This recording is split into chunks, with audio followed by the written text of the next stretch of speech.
Her her Mahadev. How are you? I hope you will be fine. तर आज आपण बनवणार आहोत हरभऱ्याची वाळलेल्या पानांची भाजी. ही भाजी अत्यंत टेस्टी आणि पौष्टिक असते.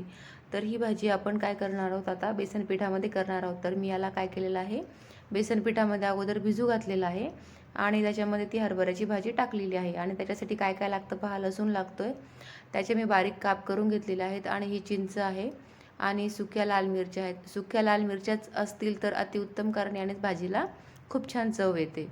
आणि नंतर मग ही जी चिंच आहे ती चिंच आपण त्या पाण्यामध्ये थोडा वेळ भिजत घालूया, एक 5-10 मिनटं, म्हणजे त्याचा आंबटपणा त्या भाजीमध्ये व्यवस्थित उतरेल.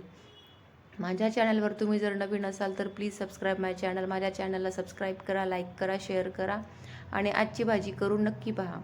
तर मी कढई गॅसवरती ऑलरेडी गरम करायला ठेवलेली आहे. त्याच्यामध्ये मी आता जिरे आणि मोहरी टाकलेली आहे आणि नंतर याच्यामध्ये लसूण टाकलेला आहे. आणि लसूण थोडासा लालसर झाला की त्याच्यामध्ये आपण ज्या लाल सुक्या मिरच्या आहेत त्या टाकलेल्या आहे. या लाल सुक्या मिरच्या थोड्याशा लालसर होईपर्यंत फ्राय करायच्या. तर हरभऱ्याच्या पानांची भाजी खूप आयुर्वेदिक आहे. मधुमेहापासून ते त्वचेच्या अनेक समस्यापासून सुटका मिळवण्याचे हरभऱ्याच्या पानांची भाजी फायद्याची ठरते. त्याच्यामध्ये प्रथिने, कार्बोहायड्रेट, फायबर, लोह, कॅल्शियम आणि जीवनसत्व यासारखे बरेच पौष्टिक घटक आहेत. म्हणून त्याच्यामुळे आपल्याला ही भाजी खूप चांगली आहे. खाल्ली तर खूपच छान आहे, आपल्या शरीराला याच्यामुळे फायदाच होईल. आणि आता आपण काय करायचं आहे, जे मिक्स केलेलं पीठ होतं ते पीठ याच्यामध्ये टाकून द्यायचं आहे. याला छान मिक्स करायचं आहे.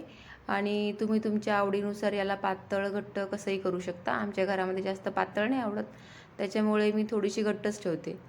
आणि याच्यामध्ये आता चवीनुसार मीठ टाकायचं आहे आणि गॅस चालू करून मीडियम गॅसवर शिजवायची आहे थोडा वेळ, एक 5-10 मिनिट. आणि मी साईडला चपात्या पण करत आहे आणि ही भाजी आता रेडी आहे. तर माझ्या चॅनलला प्लीज सबस्क्राईब करा, लाईक करा, कमेंट करा आणि नक्की शेअर करा. आणि ही भाजी जी आहे ही करायला अगदी सोपी आहे, पण टेस्टला एक नंबर लागते. नक्कीच करून पहा. आणि आता आपण काय करायचं, याच्यावरती झाकण ठेवून ही भाजी 5-10 मिनिटं, 1-2 उकळी येईपर्यंत शिजवून घ्यायची आहे.